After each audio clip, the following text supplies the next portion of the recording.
Qu'est-ce que le don d'encouragement?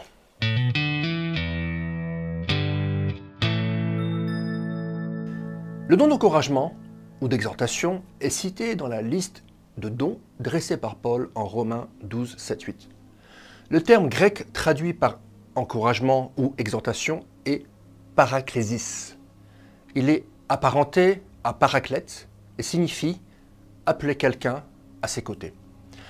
Paraklésis implique l'idée d'appeler quelqu'un à ses côtés pour l'exhorter, le réjouir, l'encourager ou le réconforter. Tous ces éléments composent le don d'encouragement. Paul, par exemple, exhorte souvent ses lecteurs à mettre en pratique ce qu'il a écrit. On le trouve un bon exemple dans Romains 12, 1, 2, où il exhorte les Romains à offrir leur corps à Dieu en sacrifice vivant afin de connaître et comprendre sa volonté.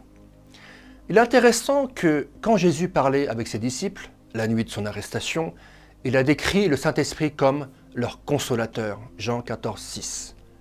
C'est pour cela qu'il est parfois appelé le paraclète, celui qui vient à nos côtés pour nous exhorter et nous encourager. Quelqu'un a dit que le don spirituel d'encouragement peut l'exercer à la fois en public et en privé. Il est utile pour le conseil, le discipulat, le mentorat et la prédication. Le corps de Christ est édifié dans la foi par le ministère des croyants qui ont le don d'encouragement. Le don d'encouragement ou d'exhortation est différent du don d'enseignement, en ce qu'il s'agit de l'application pratique de la parole de Dieu, alors que le don de l'enseignement s'intéresse plutôt à son contenu et à son sens.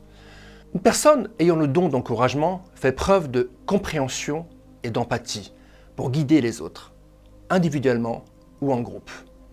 Là où l'enseignant montre la voie à suivre, celui qui exhorte aide les autres à suivre cette voie, pour passer du pessimisme à l'optimisme.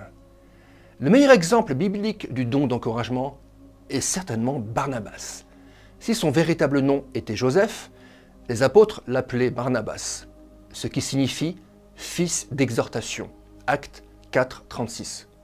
En Actes 9, 27, juste après la conversion de Paul, il va vers lui et l'introduit dans une église qui se méfiait de lui.